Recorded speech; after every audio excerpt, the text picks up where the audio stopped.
And if you have questions na maaaring hindi ko sasagot mamaya, pwede niyong i-email ako para masagot.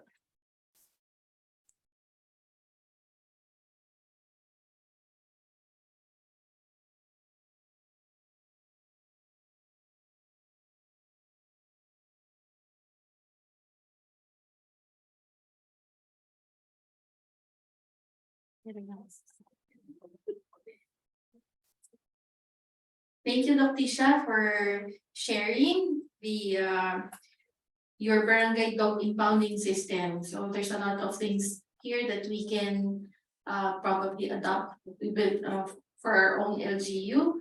And also just an announcement, if you have your handouts, right? There's actually on the portion where you see the QR codes, yung on the left uppermost portion of the QR code, that will they will be providing the presentations on that QR code, so you can just check if you want the copy of the presentations. Okay, so moving forward to our next topic, to discuss the rabies eradication experience and also maintenance of rabies freedom in Marinduque. May we call on the provincial veterinarian of Marinduque and multi-awarded veterinarian and our mentor, Dr. Jose Victor.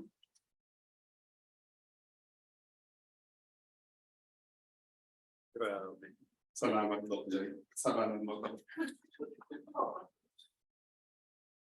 Thank you, Dr. Nobu, for inviting me as one of the resource speaker into this wrap-up of JAPOR project in the Philippines. Thank you, Doc Joy, for introducing me to Dr. Nobu to share our experience of rabies eradication in our small island they call the heart of the Philippines, Marinduque. Fellow veterinarians, some are our partners in our advocacy to eradicate rabies in Mimaropa region. Special thanks to San Jose del Monte City Veterinary Office, who are always with us in our Mimaropa initiative. To all who are present here today and those who are watching on FB Live, good afternoon. In the year 2000, due to the increasing number of human cases of rabies and human death in Marinduque, the provincial government of Marinduque decided to hire a veterinarian who will specifically handle the human side of rabies eradication effort in the island province of Marinduque. With one specific task: to eradicate rabies. At first, I was provided with small office with 3 personnel, 2 male, they are all non-veterinarian, and 1 high school graduate, female non. And we are tasked to cover the 218 barangays in the island, and I am the only veterinarian way back then. Ako yung pinakamagaling. Ako lang. To give you a clearer view, let me start my presentation by giving you a little brief details about Marinduque and how we eradicated rabies and enjoy the rabies freedom we have today. Marinduque is an island province south of Manila, located at the heart of the Philippines, belongs to the southwestern Tagalog region, they called Mimaropa region. It has a total land area of 95,924 hectares. We are one of the smallest provinces in the Philippines. Approximately, we have 52,738 households. In a 2000 survey conducted by the Marinduque Veterinary Provincial Office, we have a total of 50. This is it was a house-to-house survey. We have a total of 52,538 dogs, 82% of which are free roaming or stray, and 18,463 cats were recorded. The whole island surrounded by water. This is one of our geographical advantage.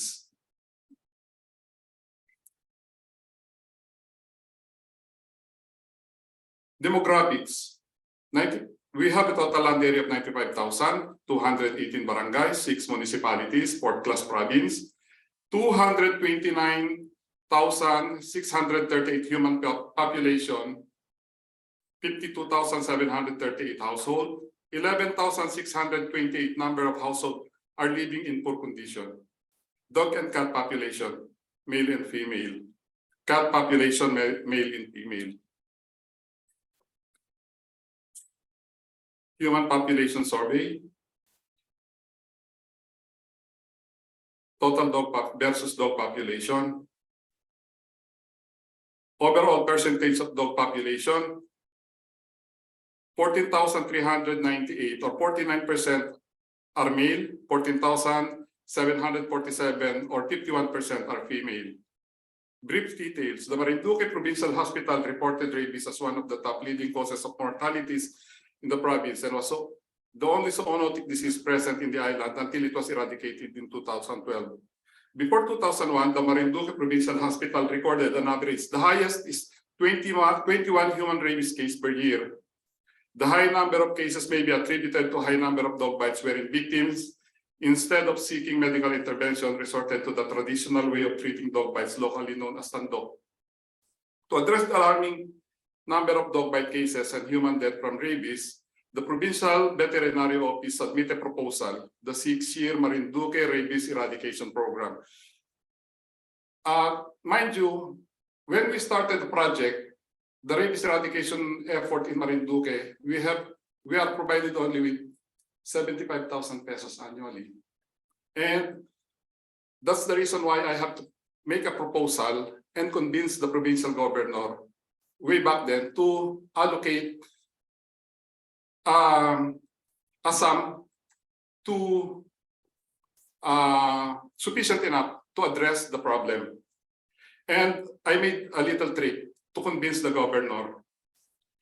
The program was divided in 2 phases. The first 3 years is the information and prevention phase. We spent about 1.5 years of information dissemination coupled with mass vaccination. In 2004, 2007, we employed the control and eradication phase. This is the trick, how I convinced the governor to allocate funds. I made the project guiding principle using her name. Comprehensive approach and reliable vaccination management to eradicate rabies through networking, coordination, information dissemination, training of personnel, and application of effective rabies eradication strategies. This is our governor. She's already dead. Not because of rabies. 5-point agenda: resources allocation, empowerment of implementing agencies, year-round delivery of veterinary services, educate the people and dog owners, sincerity of implementers, Reyes, the family name of the governor. And after the presentation, right away she ordered the finance manager to allocate funds for the project. Project objective: to bring down the number of dog population in a manageable proportion. Baseline data, 52,000 head target, to bring it down to 35,000 head. To bring down the number of dog bite cases by 80%, baseline 850 to 925, to a target of 170 to 185 dog bite case. Goal: to declare Marinduque as rabies-free province by 2013. Fortunately, the Marinduque was declared rabies-free 1 year ahead of time. In 2012, the Department of Health and the Department of Agriculture, during the celebration of World Rabies Day held in Makati, Marinduque was declared rabies-free. Mission: to protect both human and animal population against rabies. Vision: Marinduque is an island province whose people are free from anxiety and senseless death due to rabies. In March 2001, we launched the project. Highlights of activities, just Just like in any other provinces, we created the provincial rabies control project. The council covered 92% of school in the province by IEC, utilized radio stations, local cable TV stations, print media. We installed billboards and tarpaulins and mass IEC for 1.5 years. We conducted house-to-house mass vaccination, information campaign through radio and barangay assemblies was conducted. Despite of massive information campaign and advocacy on responsible pet ownership made by the Provincial Veterinary Office that began in 2001, a stray dog continuously proliferate in the streets of Marinduque, and dog bite was in an increasing trend and was once reported at the provincial hospital as the leading causes of mortality and morbidity concern. After a year and a half of implementing the project without significant result in sight, the phase 1 of the program culminated in the elimination of stray dogs. Employing the most humane procedure stipulated in the provisions of RA 8485, also known as the Animal Welfare Act of 1998, which resulted to the dramatic decrease of dog bite cases and 0 case of human death from the year 2006 up to present. Field elimination and mass culling of stray dogs started in the second semester of 2002 after information education campaign failed to give tangible result. Reason: resistance of local to change. Legal basis of elimination, section number 6, number 2, 3, 4, 5, 6, 7 of RA 8485. Animal Welfare Act of 1998 and its implementing rules and regulation. Provincial Ordinance number 33, series of 1996 as amended. 2003, the first time the province recorded a 0 case of human rabies was attributed to mass vaccination and mass culling of stray dogs. 2004, field elimination of stray dog was set aside because of the national election. Mass vaccination continues. And in the same year, animal right welfare groups took the center stage. They condemned the method we used to eliminate the stray dogs. Paper of mass circulation. Andiyan na yata yung mga animal welfare groups.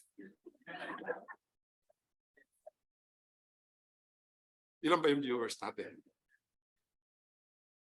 Ilan? Diyos ko. Nandiyan nga sila. Paper of mass circulation shared their shots. The Philippine Daily Inquirer, through Neil Cruz, highlighted the method we use in the elimination of stray dogs. This is selective culling. We are not using the shot method. We are selecting. I don't have to justify or glorify what we did, but this is the best option during that time. Our rabies eradication initiative was also aired in the television show The Jessica Soho Report. Intentionally or unintentionally projected the bad side of us without knowing first our good side. March 2005, a letter of complaint was filed against the provincial veterinarian before the Office of the Ombudsman for allegedly violating Animal Welfare Act and RA 6713, grave misconduct prejudicial to the best interest of the public. The case was dismissed in March 2010. The complainant filed again a motion for reconsideration September 10. The Honorable Ombudsman reappeared their 2010 decision in March 2011 in favor of the probate. And the complainant again filed the motion for investigation September 28, 2011. While waiting for the resolution of the complaint filed against the probate in 2005, till the elimination of a stray dog was intensified in 2006, coupled with mass vaccination. March 23, 2007, we transferred the responsibility of rabies eradication to MLGUs after the culmination of the 6-year Marinduque rabies eradication program. The occasion was graced by Dr. Pika Chensa, two Japanese veterinarian, Dr. Kunio Komori and Dr. Katsumi Honma. We utilized graphs as our basis to see if the method we are using are effective or not. And these graphs are very helpful to us to intensify the effort of rabies eradication by way of regrouping and reformulating our method used during the initial implementation of the project. Rabies eradication, the municipality of Gasan, Buak, Buena Vista, and Mugpo came into a virtual halt after the 6-year rabies eradication program. The provincial government decided to take it back. And our luck came in when in 2002, we are included in a project sponsored by Japan International Cooperation Agency through the initiative of the Bureau of Animal Industry and launched the Marinduque Expanded Rabies Eradication Program 2011-2013. The phase 1, phase 3, we call intensified phase of rabies eradication program. Services delivered beyond borders. Just like any other provinces and municipalities and cities, we conducted a serious house-to-house rabies eradication campaign in very hostile condition. We were able to establish, through JICA, we were able to establish Animal Birth Control Center. We employed innovative approach. We used Cebu and Marinduque was the first to introduce the use of catching net in 2000, way back in 2004. We issue card with paw print of vaccinated dog. Dinaya namin yung mga dog owners, pagkabakuna, pinapatapak namin doon sa stamp pad, tapos ipinapatapak namin doon sa vaccination card. Tapos sinasabi namin doon sa mga dog owners, pagka nahuli yung mga aso nyo, makikilala namin kung sino may-ari. And naging effective naman siya for 2 years. After nun, nalaman nila na dinadaya namin sila, hindi na rin siya naging effective. We delivered services even in odd conditions. Reduction of dog population through scientific and humane procedure. This is also through JICA project. We conducted libreng kapon and ligate para sa mga aso, barangay by barangay. Hindi na sila yung nagpupunta sa amin, kami na yung nagpupunta sa barangay. Tapos binigyan kami ng JICA ng napakaraming solitil at saka silosin na kahit ipangmumuk, sobra pa. Kahit ipanghugas mo ng paa, sobra-sobra. Sana bigyan uli kami. We were able to avail spay and castration training courtesy of JICA SAPC ABAI. Ipinadala ko sa Cebu. Kami ni Doc Rana yung magka-partner lagi. Tayong dalawa yan eh.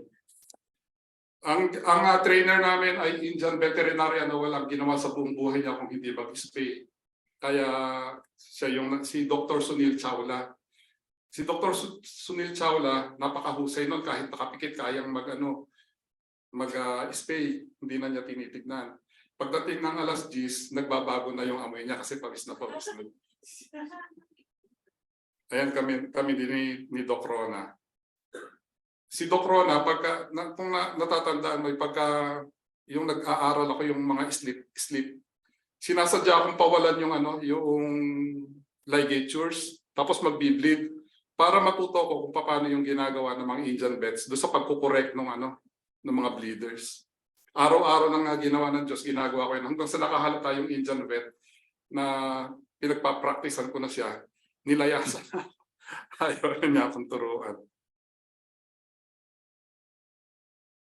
This training reaffirmed the compelling needs of a continuing education program to enhance our skill, update ourselves with the current trends, acquire new surgical techniques to conform to the needs of changing time.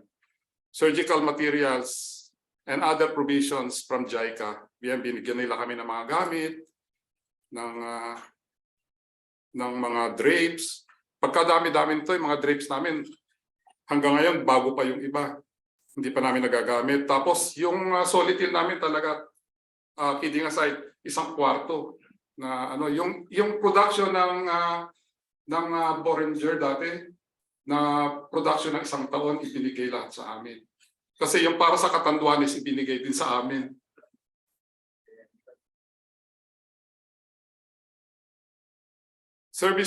Services delivered at barangay level. Ito yung sinasabi ko kanina na instead na yung mga hayop pa pumunta sa amin, kami na yung nagpupunta rin sa mga hayop. Services delivered right at the very doorstep of every pet owners. Nung una, ganyan-ganyan lang kami, nakatayo lang. Tapos, ganyan lang, very raw. Pero through the years, makikita ninyo kung paano nagbago yung aming mobile spay and castration project. We are also serving walk-in clients tulad ng ibang opisina. Ang pagkakaiba lang namin sustained, hindi siya yung spay ngayon, bukas wala. Sa amin, ang pag-spay namin, pag Monday and Friday sa opisina, Tuesday, Wednesday, Friday sa barangay. Gumamit din kami ng mga tags. Lahat ng nauuso, ginagaya namin. Pero hindi rin effective ang dog tag. Pagka nakakagat yung aso, inililipat lang doon sa aso na nakakagat na walang bakuna. Kaya nagkakaroon ng false hope yung may alaga ng aso. Kaya hindi naging counterproductive doon sa ating PEP, yung para mapabilis yung pagbabakuna. Akala vaccinated yung aso, umaasa na hindi na dapat bakunahan. Kaya inalis na namin yan, yung dog tagging, yung with the use of collar. Additional posters and tarpaulin we use. Nagkaroon din kami ng mga ganito. Tapos meron din kami mga shame campaign tarps. Ang amo ko'y pabaya, kaya ako'y asong gala. Sa amin nagsimula ito eh. Tandaan ang asong gala kung walang ataong pabaya. Huwag iboto. Pagka mga eleksyon, ito yung tarpaulin namin. Huwag iboto ang mga opisyal ng barangay na nagpapatupad ng batas na nagbabawal pagkagala. Effective din naman ito. Maraming natalo dito. Yan. Our key to success, continuous dialogue with local officials, local stakeholders. Very hands-on yung governor namin. Kaya nga napagkakamalang girlfriend ko siya. Lahat ng mga speaking engagement ko sa mga barangays, lagi siyang sumasama. Tapos binigyan niya ako ng blanket authority na lahat po pwede mong gawin. Suportahan ka, sabing ganon. Susuportahan kita. Active participation of key players. The Bureau of Animal Industry, laging nasa likod namin si Doc Vic Atienza. Honestly, nung mga panahon na yun, iba ang Bureau of Animal Industry. Si Dr. Vic Atienza nagpupunta pa talaga sa amin. Tapos kasama namin sa field. Si Dr. Risotto, yan. DOH, Center for Health Development, DILG Provincial Office, napaka-supportive nito. Sila yung consultant ng mga barangays eh. Sila yung nagsasabi sa mga barangay na tumulong kayo dyan. Mahalaga yung role na ginagampanan ng DILG. The PNP, the DepEd, the provincial government of course, the municipal government, the provincial health office, rural health offices, non-government organization. Mahalaga na yung mga non-government organizations at mga civil society organizations ay included dun sa ating eradication campaign. Local media, huwag lang masyado magtitiwala kasi yung local media, pagka nagbigay ka ng mga information, tinutwist nila yon, yung magsusut dun sa kanilang pangangailangan, magiging controversial. Kaya medyo ingat tayo rito. Na-experience namin yan. Even sa mga non-government organizations. Huwag naman tayo maging praning, pero totoo nangyayari. Local stakeholders. The governor issued an executive order to reactivate and institutionalize our Provincial Rabies Council by way of executive order. Equally important, the Sangguniang Panlalawigan enacted the resolution for the establishment of pounding area in every municipality. Pero hindi nangyari ito kasi walang veterinaryo sa mga munisipyo. Ako nga lang ang pinakamagaling eh. Ang ginawa namin, nilocalize namin sa mga barangay yung paglalagay ng temporary shelter. Pagkatapos after 72 hours, magre-report sa amin yung barangay, tapos pupunta yung aming disposal team doon sa barangay. Kinakailangan laging may ordinansa kasi pagka walang ordinansa at nagkaroon ng problema, no record, no evidence. Wala kayong defense. So kinakailangan lagi merong ordinance. Rapid participation, ginagawa namin ito every after 2 years. tinitignan namin kung ano na yung development ng aming ginagawa. Baka trabaho kayo ng trabaho, hindi nyo naman ini-evaluate, wala ding mangyayari. Hindi kayo makakapag-reformulate. Mahalaga itong rapid participation and appraisal survey dun sa mga kabaranggayan para nare-reformulate ninyo na kukorekt ninyo kung ano man yung pagkukulang ng ginagawa ninyo. The survey revealed 78% of our constituents are now aware of ill effects of rabies infection and the responsibility as pet owners. We have to fill the 22% gap through massive IEC. Pero ngayon mababa na yung 20%, ano na yan, konti na lang yan kasi nga because of social media na natulungan kami, pero napasama din kami minsan. Yung social media, mapapabuti ka niya, they can make or break you. We intensified our animal rabies negative monitoring report, adopting the FMD monitoring strategy. Ginamit lang namin yan. Sige, report lang. Tulad ng ginagawa sa FMD, serological survey, every 6 months after our massive vaccination, nagkukulay kami ng sample para ma-determine kung yung vaccination namin ay effective. Tinitignan namin yung titer nung bakuna na ginagamit namin at yung rabies yung may pinakamagandang protection based doon sa aming experience. Kasi gumamit din naman kami ng Rabies poor, very poor yung result. Collected samples were processed to separate the serum. Alam naman natin lahat yan. Tapos pinapadala lang namin sa RITM. Comparison. Start of the program versus output of the program. Dog population, napababa namin sa 29. Pero after pandemic, marami na naman. Dumami yan. Mabilis sila magpadami. Kasi more than 2 years, 2 years ba naman eh. Kaya mas ini-intensify namin yung aming ngayon, spay and castration. Dog bite cases from 939 na pababa namin ng 417. Pero ngayon mas mababa na. Nasa na lang ang dog bite cases namin. At one point in time tumaas. Pero ngayon napapababa na uli namin. Animal rabies case, no available record na mag-umpisa kami. Ngayon 0. No report, no case.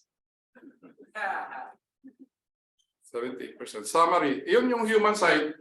Kasi nga yung very lucky naman kami sa Marinduque kasi yung partner ko, yung roommate ko ay human doctor kaya nagkatulungan kami. Siya kasi yung in charge sa emergency room. Head siya ng emergency room. Ako naman yung provincial vet kaya nagkatulungan kami.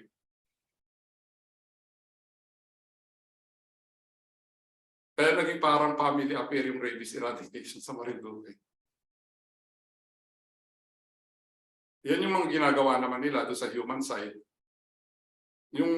Pero yung mga dog show na yan at saka yung mga pagandahan ng hindi naman nakakatulong sa rabies eradication, dito kami nag-aaway.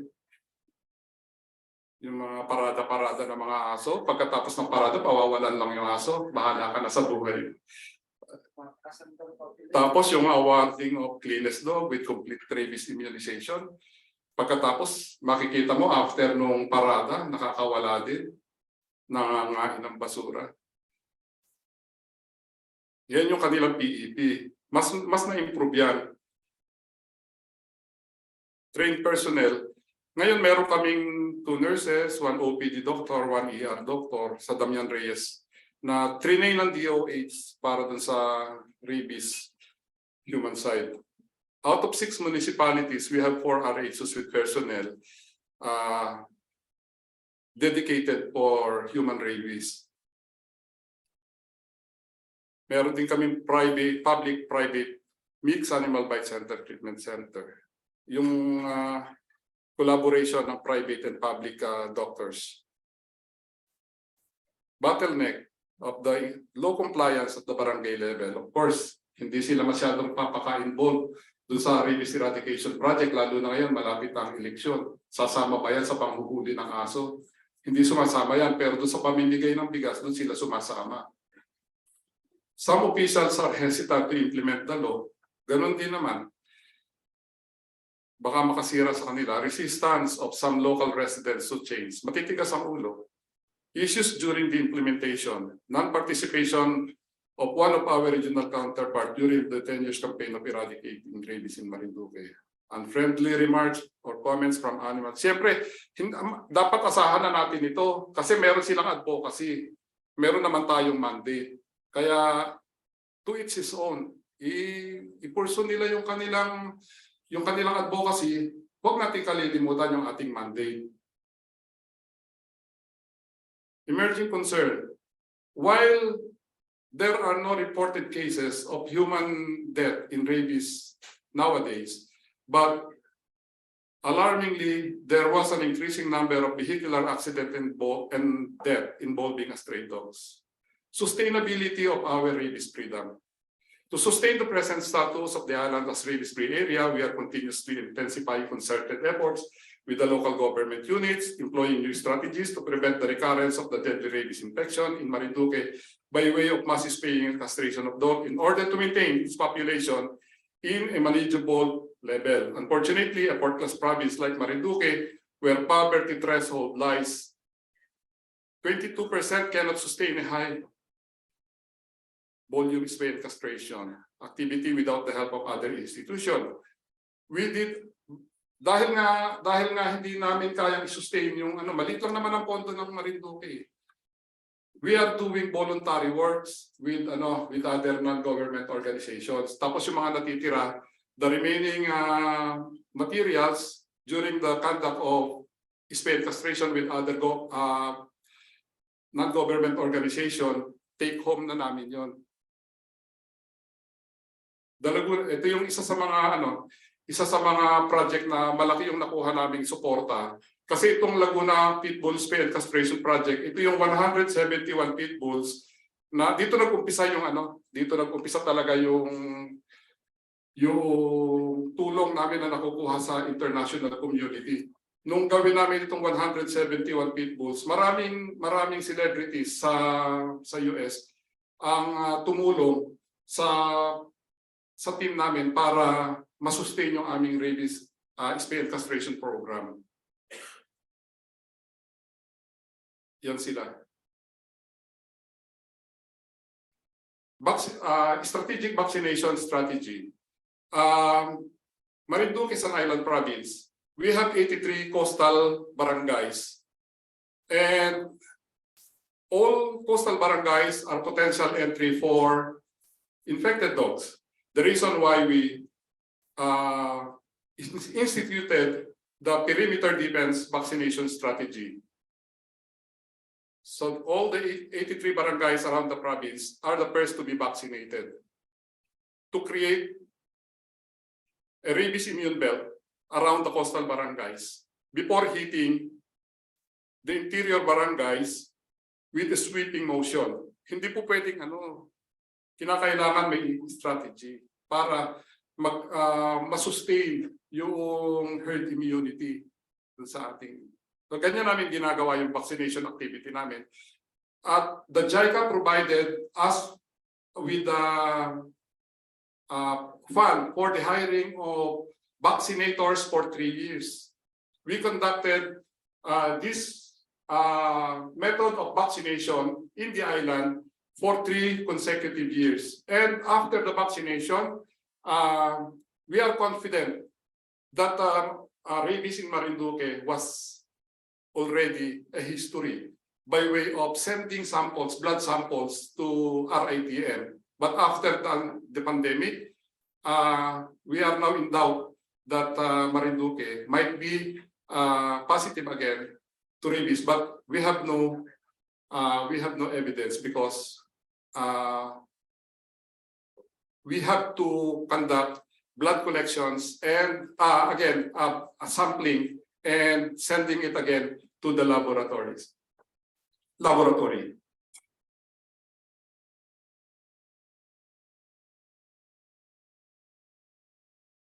One of the complementary strategy of the Marinduque Rabies Eradication Program is the Marinduque Veterinary Mobile Clinic.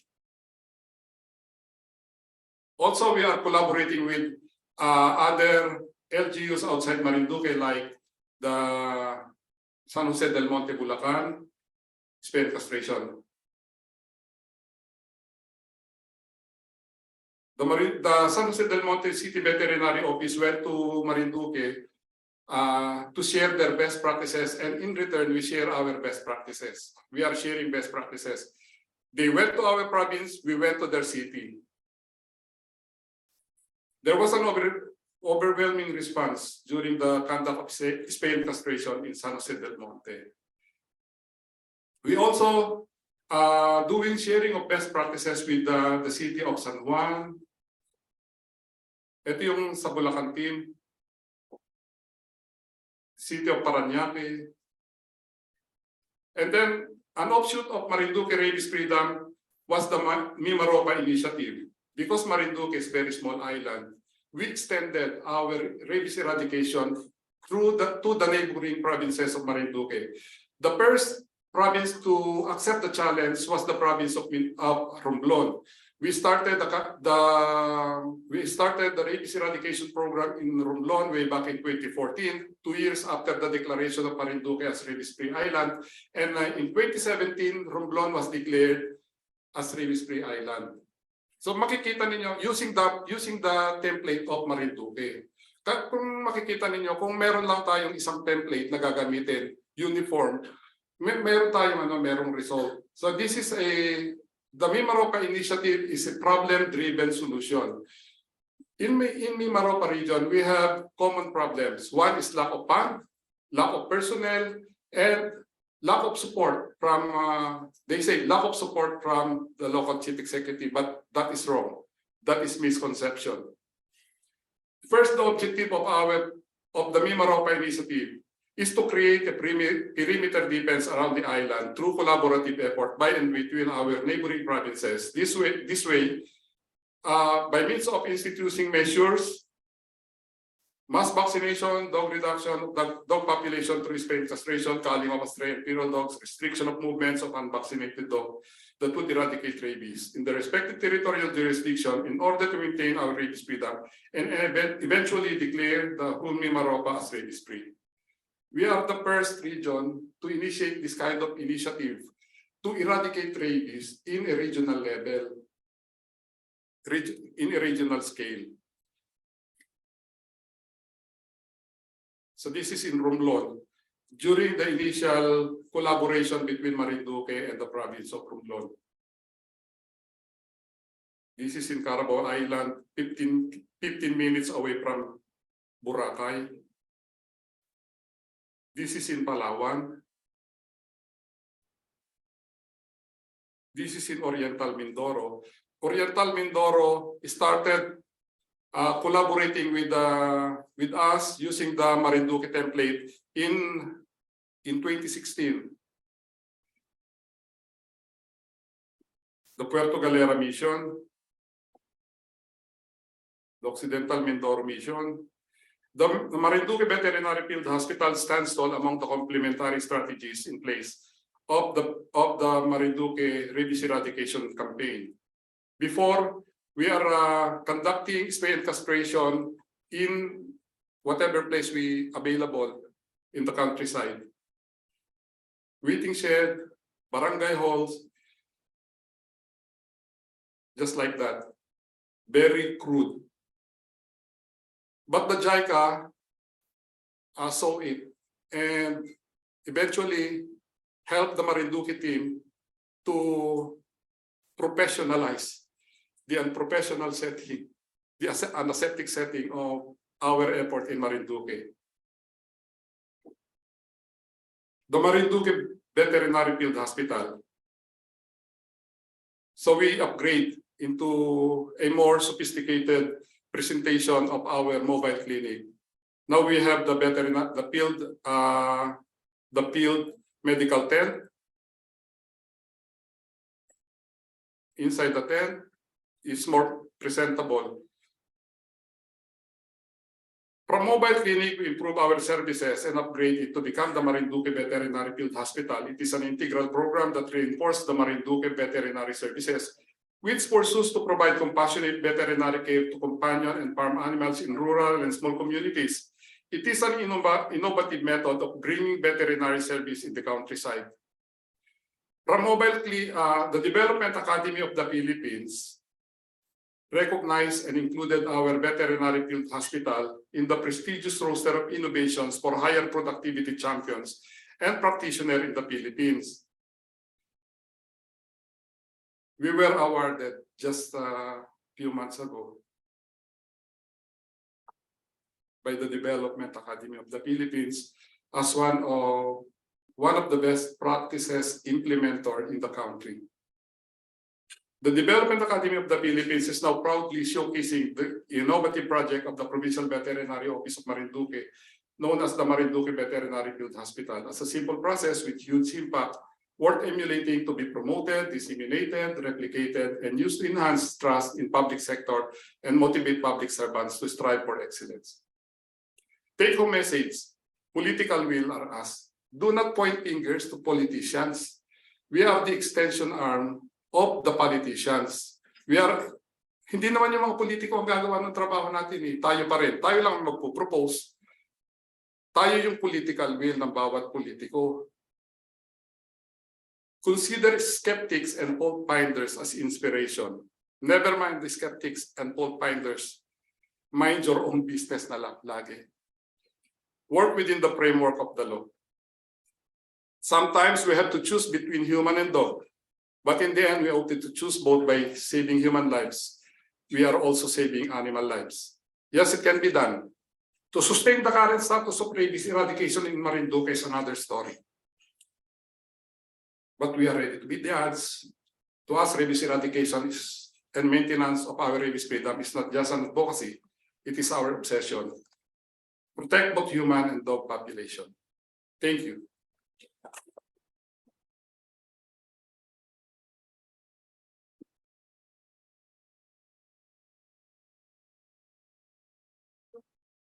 Legend. Thank you so much, Doc JM. So